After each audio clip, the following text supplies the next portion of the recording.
Le chemin de la paix. Chers auditeurs, nous sommes à une nouvelle édition du chemin de la paix. Bonjour et bienvenue. C'est une émission de moins d'un quart d'heure consacrée à la lutte contre l'insurrection dans le nord-est du Nigeria. Au sommet de cette édition, l'appui humanitaire envers les déplacés. Et lorsqu'on parle de cet appui, nous faisons référence ici aux agences humanitaires nationales et internationales. Auditeurs, auditrices, Nazif Mortada au micro. Restez connectés.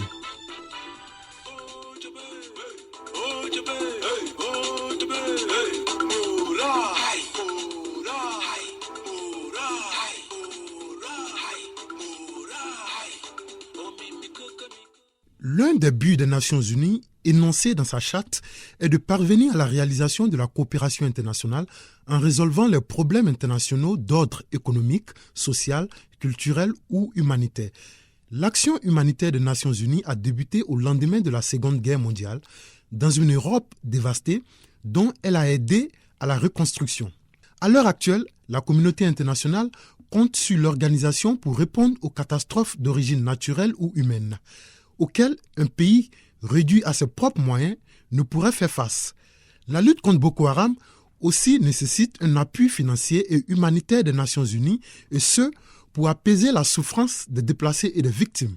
L'objectif de ces agences humanitaires est d'apporter une réponse globale à l'ensemble des besoins fondamentaux des populations victimes de crises humanitaires dans l'urgence jusqu'à leur permettre de retrouver autonomie et dignité. À savoir que nous avons 4 entités des Nations Unies. Le Programme des Nations Unies pour le développement, c'est-à-dire PNUD, l'Agence des Nations Unies pour les réfugiés, HCR, le Fonds des Nations Unies pour l'enfance, l'UNICEF, et le Programme alimentaire mondial, PAM. Elles sont les principales agences chargées de l'acheminement de l'assistance humanitaire. En Afrique, précisément en Afrique centrale, les pays se sont engagés à prendre conscience de la nécessité visant à mettre aussi en place une stratégie efficace de lutte contre le terrorisme, non seulement dans la sous-région, mais en Afrique en général. Sauver les habitants du lac Tchad à travers l'engagement des agences internationales est aussi une priorité dans cette lutte contre Boko Haram. Ali Bongo Odimba, le président gabonais, nous explique. Specialized United Nations agencies, especially nous devrons faire appel aux agences spéciales des Nations Unies, en l'occurrence le Haut Commissariat des Nations Unies pour les réfugiés, l'UNICEF, l'Organisation mondiale de la santé et le Programme des Nations Unies pour le développement, afin de soutenir les pays de la Commission du lac Tchad et faciliter le retour normal des enfants et des victimes du terrorisme à leurs familles. Ces organisations devront aussi s'engager dans la mise en œuvre des plans d'action de développement du lac Tchad. En effet, les défis à relever pour renforcer les capacités africaines et faire face à ces menaces transverses qui affectent la stabilité de nombreux pays africains sont nombreux. Le succès de la lutte contre le terrorisme s'est en effet réalisé malgré la coopération internationale efficace. La France, un allié dans la lutte, s'est engagée depuis des années et elle apporte son appui dans le domaine humanitaire. Le président français, François Hollande. Je veux également insister sur la situation humanitaire. La France prendra toute sa part. Et je sais que nous pouvons compter sur les États-Unis d'Amérique, sur le Royaume-Uni et sur l'Union européenne pour à la fois apporter ce soutien matériel et financier. Les groupes les plus vulnérables, comme toujours, ce sont les femmes et les enfants. 4,5 millions de personnes sont en situation d'insécurité alimentaire, dont 300 000 enfants. Là aussi, nous devons agir. La France a décidé de dégager plus de 17 millions d'euros depuis l'an dernier sur cette aide humanitaire. L'insurrection ne fait aucune distinction de race, de religion, de genre ou même de continent. Au-delà du continent africain, le terrorisme est à présent une menace globale et cela nécessite une action globale de la part des autorités internationales. Le Royaume-Uni a aussi fait montre de son engagement dans le domaine humanitaire ainsi que la stabilité et la sécurité des zones libérées. Le ministre chargé des Affaires étrangères du Commonwealth, l'honorable Philippe Hammond, s'explique. Effectivement, notre priorité devrait non seulement porter sur la défaite des terroristes, mais aussi aider les victimes. Le Royaume-Uni entend procurer une enveloppe de plus de 32 millions de livres sterling sur un terme de 3 ans pour le financement et le soutien humanitaire aux déplacés qui ont besoin de la nourriture, de l'eau, la sanitation et les soins d'urgence. La victoire de l'armée et le soutien des urgences humanitaires ne seront pas suffisants.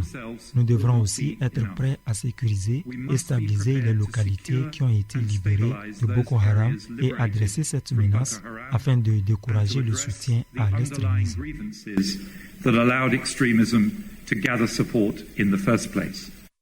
Les États-Unis d'Amérique se sont toujours engagés contre l'insurgence depuis l'attaque du 11 septembre 2001. Tony Blinken est le secrétaire adjoint de l'Amérique. Il félicite le Nigeria ainsi que les pays qui se sont engagés dans cette lutte.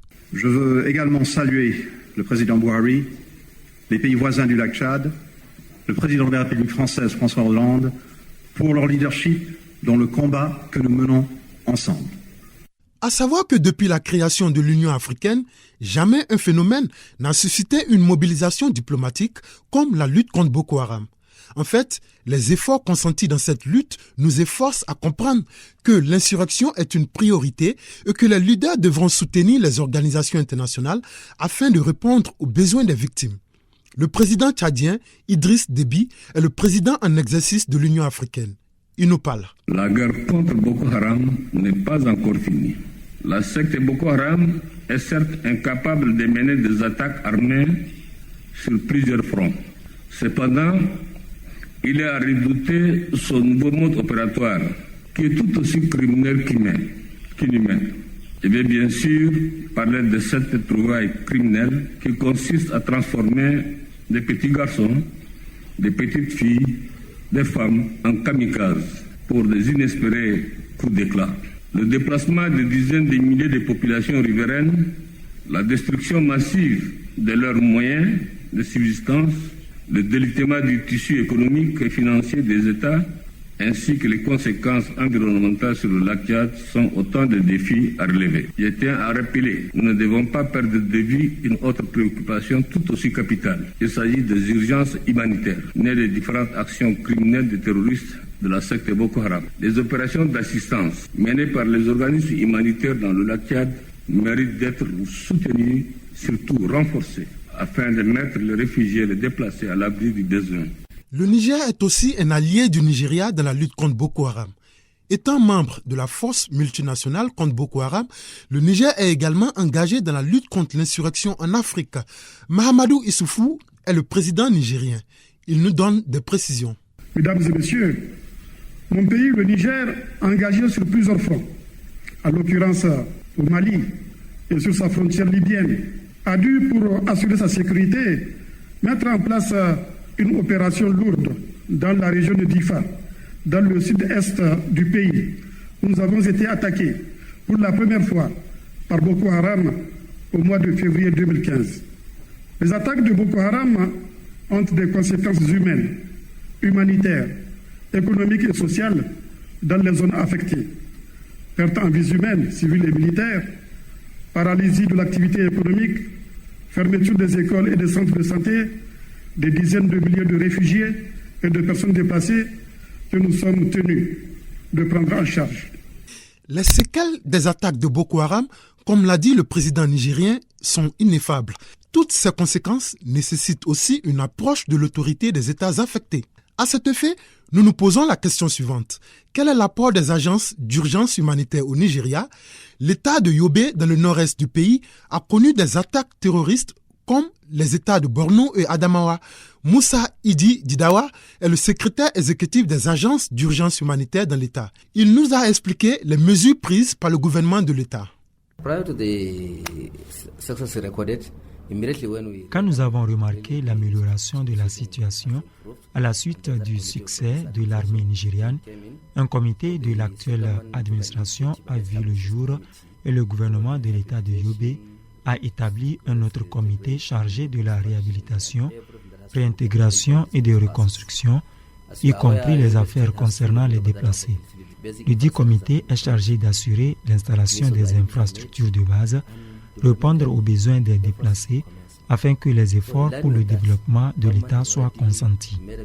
Le gouvernement s'est aussi déterminé à établir les infrastructures, ce qui est en ligne avec le programme en place, solliciter également l'appui des nationaux et d'autres Nigériens bien intentionnés dans le domaine de la reconstruction. La question de la survie des déplacés est très importante et celle de l'alimentation est aussi primordiale. En effet, les agences internationales nous ont soutenus, à savoir l'Organisation mondiale de la santé ainsi que certains Nigériens. Donc je dirais que les mesures sont en cours et nous avons témoigné du succès.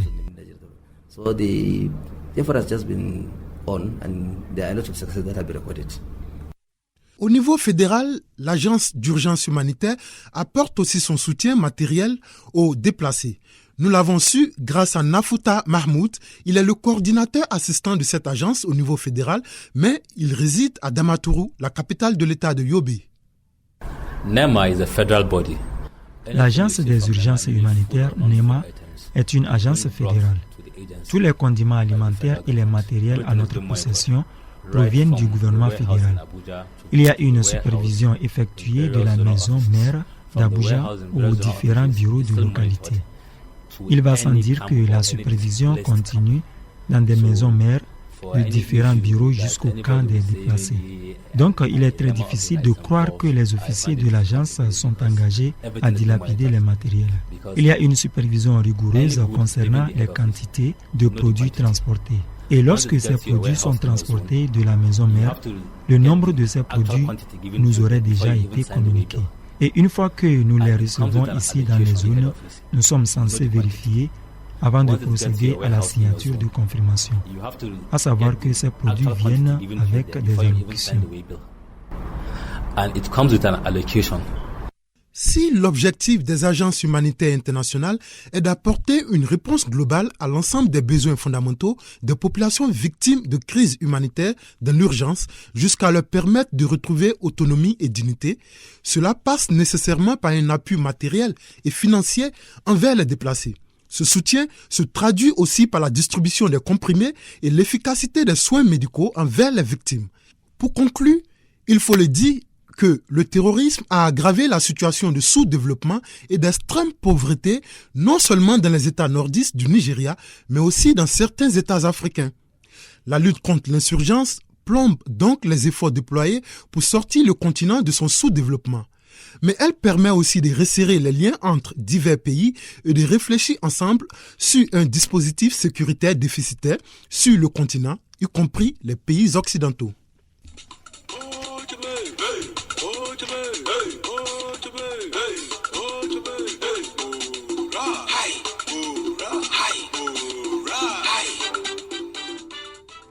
Fin de cette édition du Chemin de la Paix.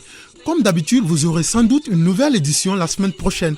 Un rappel, ce programme relève de la collaboration de la Voix du Nigeria et l'armée du Nigeria. Vous pouvez nous contacter sur www.von.gov.ng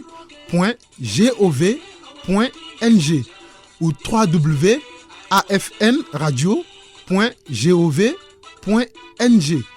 Une réalisation de Nazif Mortada avec la participation de Shérif Babatunde. À la console, Véronica Patrick. Merci de nous avoir suivis. À bientôt.